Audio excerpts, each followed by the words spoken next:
What's up, brothers?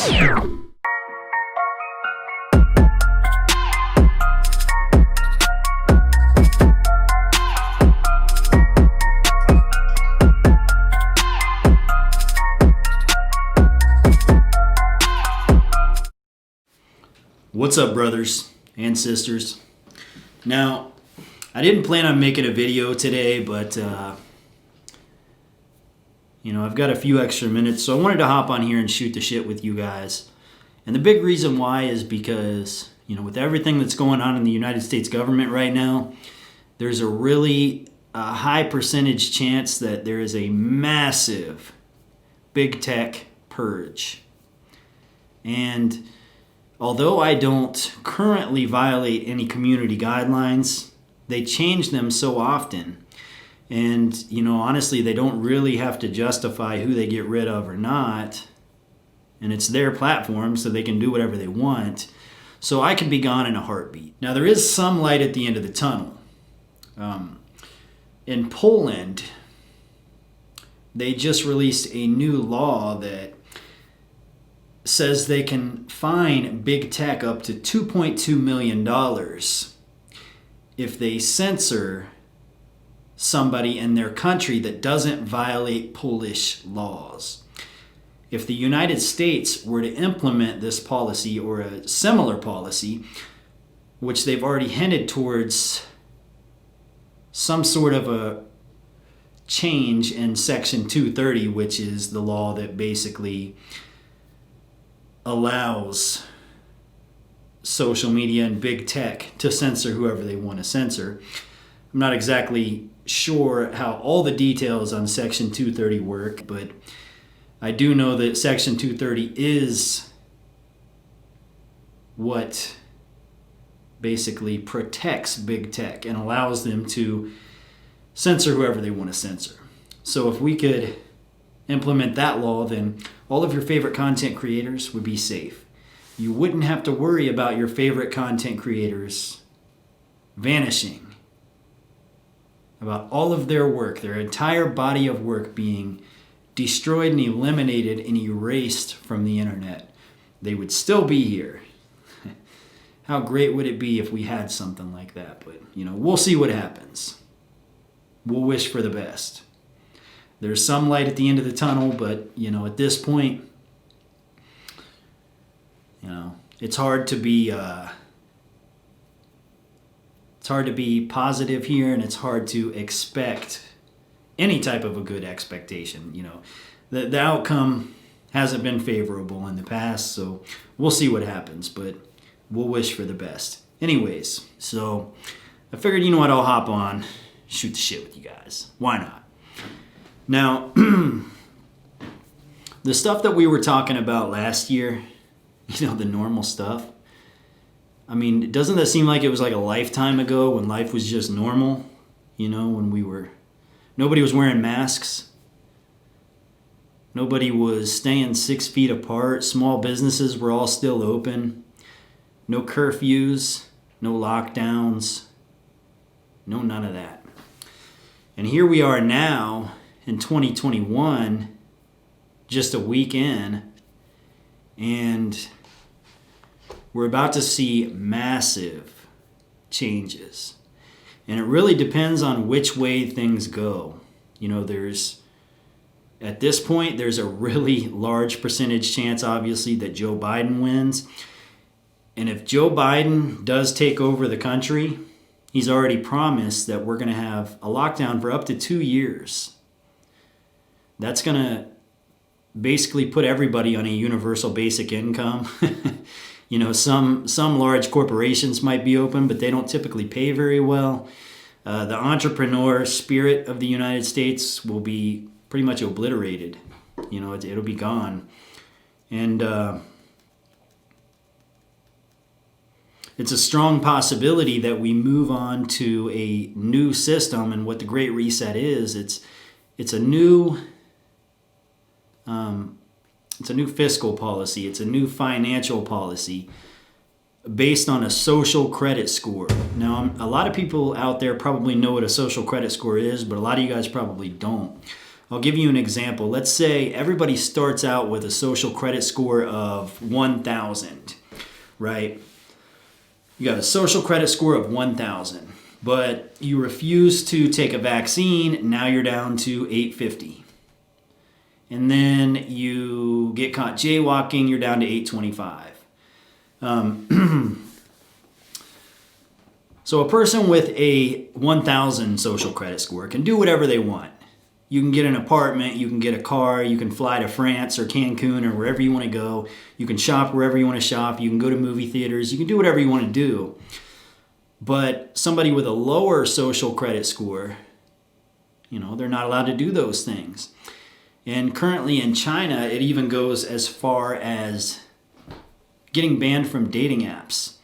If your social credit score is too low, you can't go on Tinder. That's how bad it is. So our previous society, our previous regulations and social standards and norms that would consider that to be discrimination or a violation of human rights. In the new system, it wouldn't be treated as such. And I know this sounds like a conspiracy, but it's not. It's already been unfolded in China. And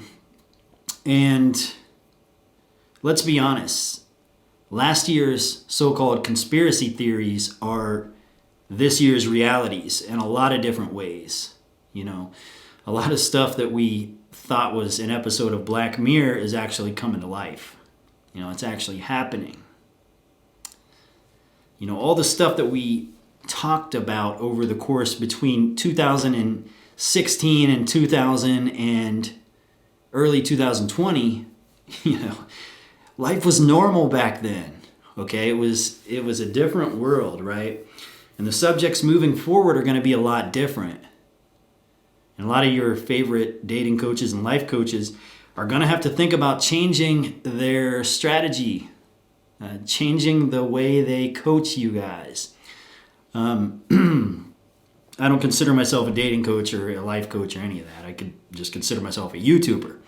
But, that's just something that we have to look into. Massive changes are about to happen. Now, folks, there is something going on. You can just feel it. There is something happening behind the scenes. And it is dark. It is ominous. It is unpropitious. It is horrifying. And it is huge. If I'm wrong, good. But if I'm right, this is not going to be good, folks. And that is, of course, that's the life we're going to live if Joe Biden takes the office. Now, a lot of you guys think, again, you're going to think I'm exaggerating. That's a conspiracy theory. No. They've already talked about it. Okay, and it's already been implemented in other countries.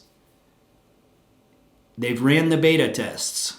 They're ready to unroll it. And it is ugly. It's not good. Some people out there might like it. You might be a person that likes it. I don't know. Everybody thinks differently. There's a pretty diverse group amongst my following. But, again, there's people on the left, people on the right, black, white, Christian, Muslim, straight, gay, male, female, all sorts of different people. So some of you might like that, I don't know, based on what your belief system is and your morals. Anyways, then there's a small percentage chance that, yes, Donald Trump is still the president for a few more days, a week, more than a week. And if he's still president, that means there are still steps that he can take to remain president. Now, I don't want to get into the steps that he can take because we know how censorship is and we're not supposed to talk about these things, but it is a possibility. Now, if he does win, that doesn't necessarily mean that none of that stuff is going to happen. You know, he was the president in 2020 and we still went on lockdowns. You know, we still drastically changed the way that we lived. He didn't necessarily have the ability to stop it. In fact, they blamed him for it, you know. But regardless, changes are going to happen, and this has sped them up at a very rapid rate. Now, I do want to get into these kind of subjects. I want to keep this channel related to dating and relationships, but I would like to cover some of these topics. Maybe I'll do it on Chute or Parler. No, maybe not Parler. What's the other one? Rumble. Maybe I'll try it on Rumble. Rumble is starting to look like a decent app. But, you know, right now, this week, with everything that's going on, with how charged up everybody is, and everybody is getting fooled, they're getting manipulated. You know, it's just difficult to talk about dating and relationships, right? Because people are turning on the TV and they are absorbing what they're hearing. And it's not good. It's not good. The majority of people out there are vulnerable. They're very vulnerable. And when they hear something that triggers an emotional response, you know, it charges them up. And because of the social climate right now, everybody feels disenfranchised. No matter what group you're a part of, left, right, black, white, straight, gay, Christian, Muslim, any of it, no matter what group you're in, you are convinced to feel like you are being disenfranchised. They're taking something away from you right now, and you need to stand up and fight for it. But that's a circus, man. We're not supposed to be fighting each other. You know, it's always about class. There's people with power and there's people that have no power. I don't care if you're white or black or Christian or whatever. You don't have power unless you have power. If you don't come from several generations of wealth, if you don't make powerful decisions that affect your community, you don't have power, and you're not a part of an elite group that has the ability to oppress people. You know, you don't have the ability to really even bully people. So this illusion that the people that are around you that you see on a daily basis that make the same amount of money as you and, you know, live the same style of a life as you, they're not your enemy. Okay? Just because they're a different color or a different religion or whatever. No. You have the same enemy. Okay? Don't be fooled by what you see, the bullshit that you see on TV. They're playing you guys. They're manipulating you guys. They're fooling you guys. Don't go for it. You know, they've been doing this for a long time. Anyways, guys, I am going to cut this one off. I will be back later on in the week with another video. Hopefully we'll have some better stuff to talk about. Now, you can always visit lfashow.com and you can reach me there if you have any video requests. Other than that, that's about all I have today. So until next time, I will see you later.